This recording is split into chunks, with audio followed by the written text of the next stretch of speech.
In a modern world, it almost feels like an act of rebellion to live on the land, to spend our days using our hands and learning traditional crafts, to grow our own food, to care for animals, and to live the life of a farmer.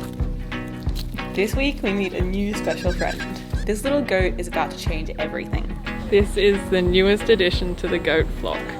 We're not sure what to call him, but he's this gorgeous, tiny little boy. He's a boy, so he is going to grow up to be the buck of the flock, and this is his first introduction to the rest of the goats. They all seem so excited to meet him. This is incredible. He's too young now to join the flock, but once he grows up a bit, he'll join the others, and we just can't wait. Let us know if you have any name ideas for this cutie.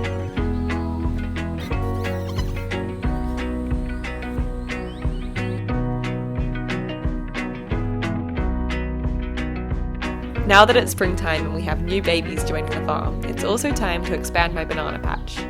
I've been growing bananas for a few years now, and I'm using old traditional ways of farming, like ground covers, chop and drop, and companion planting, to grow organic fruit. So today the banana patch needs a lot of work. I'm going to clear each of the bananas away. So bananas make little clones of themselves, and they have all of these little suckers or puppies, or there's lots of different words for them. And I'm going to clear them away and plant them elsewhere because they make competition for themselves when there's too many growing in one spot. So I want only 1 or 2 plants in each spot. Farmers once made up the vast majority of the population. An estimated 90% of people in pre-industrial societies worked in agriculture, and most people experienced growing their own food.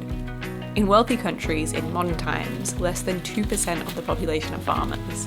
Now, most of our food is grown in commercial settings by large corporations. This disconnect is so damaging to our health, well-being, food systems, and society.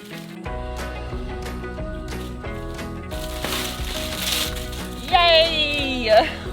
1 baby banana, many more to go. Instead of whole villages growing different varieties of food and swapping, saving seeds, and sharing, now mega corporations are growing monocultures of the same genetically modified crops to fill our plastic-covered supermarkets. But as I work away at my banana patch, I can understand why the small farmers are run out of business. It's not easy to farm. The parrots have eaten all of my bananas, and it takes me months to grow a single bunch. It's impossible to compete with the corporations who grow at a large scale, with pesticides and machinery and labor. But I see the fruit that I grow straight from the soil. The fresh, Beautiful. organic bunches fed with nutrition from the rain that I felt on my own skin, from the sun that I watched rise over the mountain. I also see what it gives me. The microbes from the soil act as antidepressants, and the joy of growing ignites me. My proudness grows faster than any banana bunch. You need patch, but I need this. I see what a great privilege it is to be a farmer. Not for any of the reasons you might think. It's expensive and it's hard work, but for the reason that I am a human connected to my food. A connection that has been so severed in modern society. For the last 2 years, the parrots haven't known about my banana patch, and then all of a sudden they found out and they've been eating all of my bananas. So it's finally time that I actually have to bag the bananas. Before that I was a bit lazy and I just let them ripen without a bag around them, but if the parrots are going to eat them all, there's no point. So I'm going to have to just cut this whole tree down because there's not a single fruit on there that hasn't been eaten by parrots. So 1 banana plant grows a bunch of bananas, and that's all it does in its lifetime before it makes another little sucker by its side, and then that tree will grow up. It's not technically a tree, but it will grow up and then produce fruit of its own. So if the fruit is not good fruit, you have to cut the whole plant down, which is a bit of a shame.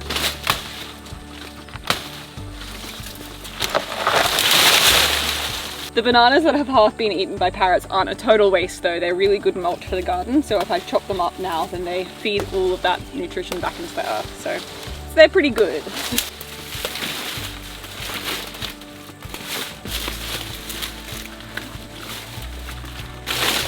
This banana has gotten so heavy that it's almost fallen over, so I'm going to try to stake it up a little bit.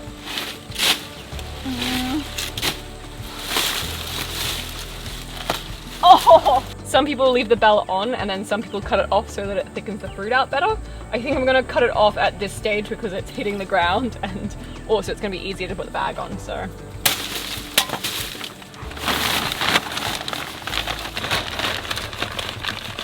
One thing about being a farmer is that it's hard physical work.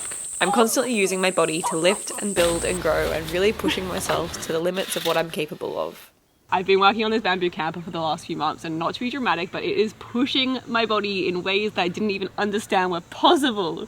But Trainwell is a personal trainer app where you're able to concentrate on your fitness and workouts from home or the gym or whatever works best for you. I have an existing back injury, and I always come home from a day of work or building and I'm like, why is my back so sore? And then I think back on my day and I go, ah yeah, that could be it. That could be the reason. My personal trainer Nate has been able to prepare a specific workout plan just for me and my injury, so I'm able to stretch the muscles and really prepare myself for a day of farm work or a day of building. Living on the farm means that I'm always engaging in some sort of physical activity, whether it's moving the goats every morning or hiking into the bush to go for a swim at a waterfall, whether it's building some sort of thing, or there's always something going on, and I'm always doing a lot of hard work. And for that reason, I never thought that I needed to work out, because I thought that I was engaging myself physically already.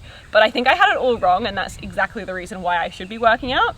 I've now sort of changed my morning routine around, and I like to do a little bit of exercise at the start of the day, and this really prepares myself for the day ahead. It means that I stretch my muscles and get prepared for work. Managing my injury and just staying consistent with workouts is something I've never been great at, if I'm being completely honest with you. Gym is the only class that I ever failed in school. I got an actual F in PE.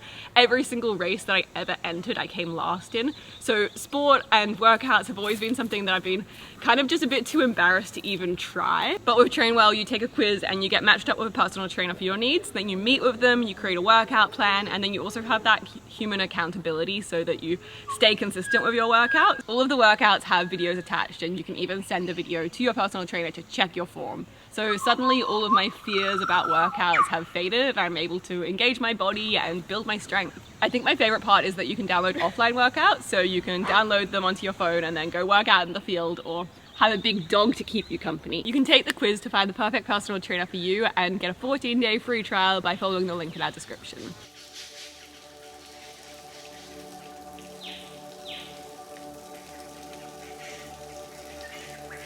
Building using traditional techniques also feels like a soft way of rebelling against the fastness of the modern world. When I considered building a camper for my truck, I researched easy ideas like plywood, and I ended up building with the complete opposite material, bamboo harvested from the side of the road. Plywood could have been constructed in a few hours and would have been a lot more simple, but building with bamboo is a craft, it's regenerative, and it's beautiful. It's also inconsistent and complex, and a skill that I'm slowly gaining, but that's the joy. I'm learning and having so much fun along the way. It's the most low impact material that I've ever worked with, because it's an invasive weed here, so the act of cutting it down helps the forest. My hands are learning these new skills, and engaging my body and mind gives me so much purpose. As I built this table from bamboo that I harvested from the side of the road, I thought to myself, what an amazing thing it is to create something from scratch. Seeing my actions build slowly and create my vision. I love to spend all of my spare time here, crafting from bamboo. It's an experiment for sure, and I keep making mistakes, but challenging myself mentally and physically beats doom scrolling or wasting my time watching TV. As most of the roles in life seem to be taken over by some robot or algorithm, it feels important to escape it and feel the reality of a challenge.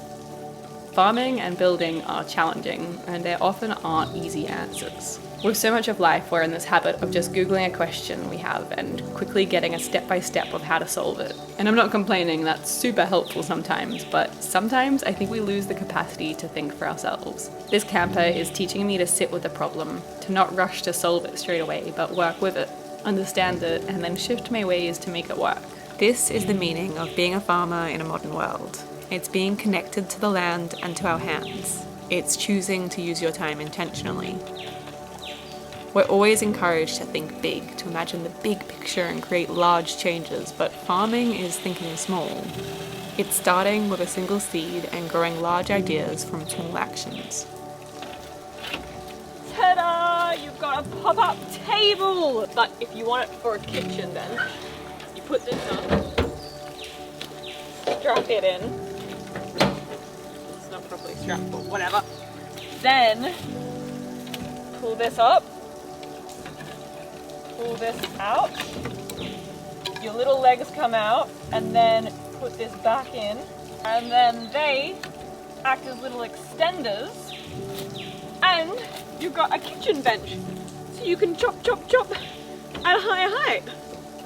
so good. Okay, so now I would go through. We're often made to feel like we're too small to make big change, but small farmers disprove this. Through gentle care, new ways of thinking, and traditional techniques all entwined, small farmers change landscapes and can change our ways of thinking. This bamboo camper has involved a lot of menial and repetitive tasks like weaving this screened roof panel. In the mindless calm of this job, I find so much meaning. The hours fade with the sun and I'm left with my own thoughts. And this feeling of almost boredom feels so expansive. Humans are so overstimulated always, so this soft way of working feels like it lets me grow in different ways. Ta-da! In repetitive, mindless tasks, we find so much meaning. Fencing is the same. I always feel so content after a day of tying wire over and over again. I think it reconnects me to this primal human feeling. What we're doing now is we're putting up a bit of electric wire between all of the fences, so this is the next step in getting the paddock goat-proof, so it's very exciting. Mum's really bad at tangling wire, so she's not allowed to do any of the twisting out of the wire, and that's my job. When I'm working with fencing wire, I always say you have to just let the wire untangle itself. The more you try to weave it in the direction that you want the wire to go, the more tangled it becomes. I think this is a lot like life too. You can't try to shift the future, but you have to move with the current. Farming has always taught us this, because nothing ever goes as you think it would. This paddock has taken months to complete, and we've had more than a few hurdles along the way. But we've finally done it, and I can't wait to see the goats explore in here. Okay, we've got this bit of wire. We'll run it from down there up to there.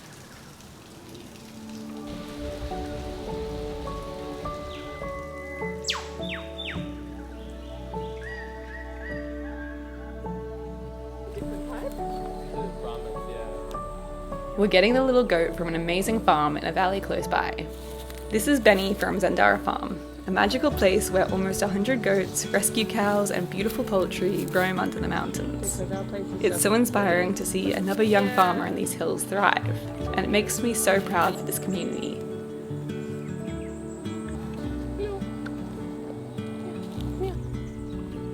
Zandara offer beautiful goat experiences, retreats and accommodation, and they sell their beautiful goats. You can check out more of Zandara Farm on Instagram too.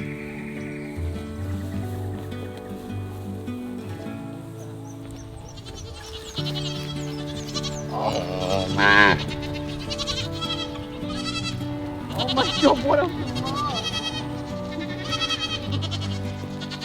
So we wanted to ask, why did you choose this life? Like, what made you drawn to it? Yeah, I'd been living in the city, disconnected from nature, and yeah, I hit a point where I realized that the one thing that I really enjoyed was being connected to nature, and so I moved up here and wanted a space where I could live off the land, connect to community, surrounded by animals, and have their healing energy, grow our own food, food being medicine. And yeah, really be able to connect with the food that we grow here, as well as the animals that we raise, and yeah, live more intentionally. So a life full of intention, be more mindful of how you eat, what you eat, how you connect with nature. Yeah, I can't imagine living any other type of life here, being surrounded by animals and being able to receive their milk and make cheese and pick fruits off the trees and grow our own veggies and yeah, feel really connected to the land and Hello! yeah. Oh, you've definitely done that, haven't you? Look at these animals, they love you, you can tell. I feel like that's always such a testament to, caring for animals when they love you like this. You're obviously doing something right. Yeah.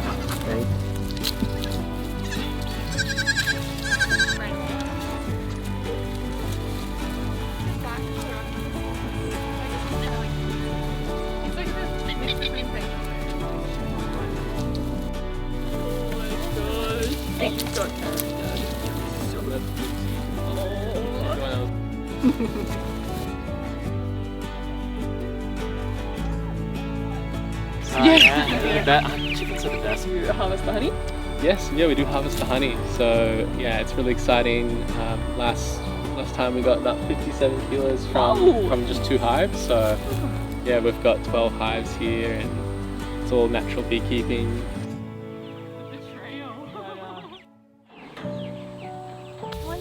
And after months of fencing, it's finally time to let the goats into their new paddock and for them to begin their journey of regenerating this paddock. They're not used to the new routine, so they got to their normal paddock and they ran off to eat all their favourite things. So I've only got half of them. I've only convinced half. I need to still find the rest. You got left behind! I told you everyone was here! Where's Mindy Paisley? There they are! Look, it's a new paddock! There you go. There you go. Paisley, come on, follow your sister. Good girl. There you go. That's everyone. This is so exciting. She's already started eating all these devil's figs, and all the other goats are kind of just walking around testing the boundaries, nibbling on food. Thank you so much for watching, and thank you so much to our patrons for all of your support with our regeneration journey. The goats getting into this paddock will mean that they will be able to eat all of the camphors that we cut down and eat all the regrowth so that they don't come up again. So thank you so much. And don't forget that you can use our code in the description to get a 14-day free trial of Trainwell.